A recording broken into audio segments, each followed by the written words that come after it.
Buen día, ¿cómo están? Bueno, contestándole por este medio algunas dudas de una compañera que les puede servir a todos. Lo primero es que se remitió a una unidad anterior, a la unidad de títulos, a la función jurídica.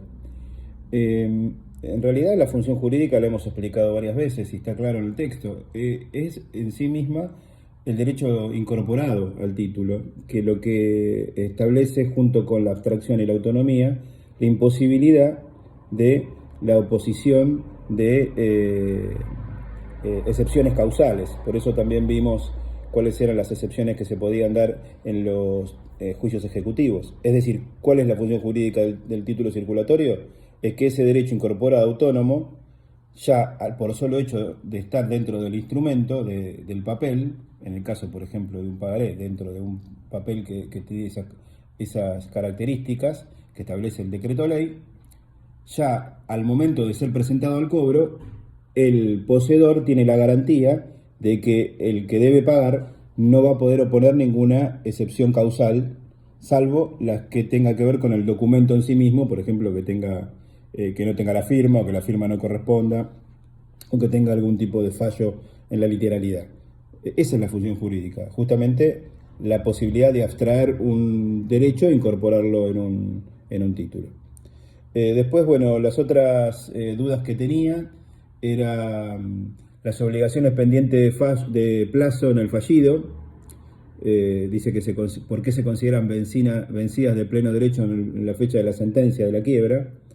En realidad hay que ir a buscar a la anterior materia obligaciones, que son las obligaciones pendientes de plazo. Son las obligaciones que vencen después de la sentencia de la sentencia de quiebra. Hay esas obligaciones que vencen después, directamente se entienden vencidas al momento de la quiebra para igualarlas todas las obligaciones. Una obligación a plazo que tiene un plazo posterior. Un contrato que es, por ejemplo, contrato de suministro que va venciendo todos los meses y que se continúa en el tiempo. Bueno, si hay una deuda de entrega porque ya está pago posterior a la fecha de la sentencia, esa deuda no va a tener, esa entrega que debería hacerse con fecha posterior tiene fecha del momento de la sentencia. Eh, y después, bueno, un privilegio eh, respecto de ya en el tema quiebras, en la liquidación de la quiebra. La pregunta es si se tiene un derecho a cobrar con preferencia de otro, si tiene una garantía que respalda su crédito como una prenda o una hipoteca. Sí, justamente eso lo dice el texto, digamos, ese es el tema. ¿Qué es un privilegio en sentido lato? Es estar antes que otro, ¿no? Digamos, yo tengo un privilegio respecto de una persona. Por lo pronto, siempre es la comparación entre alguien. Para tener un privilegio tiene que haber dos o más personas en la cual yo pueda, si soy el privilegiado, poder esgrimir ese derecho y oponerlo frente a ese y tener un beneficio anterior. Es decir, que hay una cuestión como cronológica. Yo tengo privilegio, en este caso cobro antes. ¿Está claro? Todos los privilegios, ¿dónde se esgrimen? Dentro de la masa de los acreedores. Entonces, dentro de esa masa de acreedores, tenemos que ver quiénes tienen algún tipo de privilegio a los fines de saber quién cobra primero.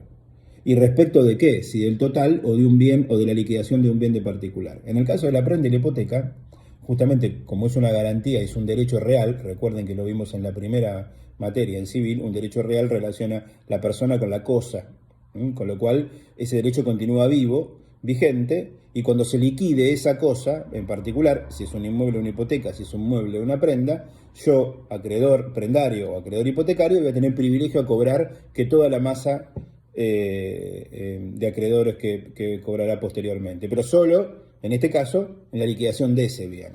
Sin embargo, hay privilegios que son generales, como por ejemplo los créditos laborales, que cobran antes, pero cobran antes de la liquidación, los créditos laborales de los empleados del que quebró, ¿está claro? Cobran antes en la liquidación total de cualquier bien, no el de uno en particular. Entonces, un privilegio es cobrar antes que otro. Ese privilegio tiene que tener un fundamento legal, no es convencional, ¿queda claro? Y ese fundamento legal tiene distintos tipos, hay generales, como por ejemplo los créditos de las costas del juicio por ejemplo, los honorarios del síndico, por ejemplo, los créditos laborales, y después están los privilegios especiales que van contra un bien en particular, un inmueble o un mueble, como en el caso de la prenda y la hipoteca. Bueno, les mando un saludo.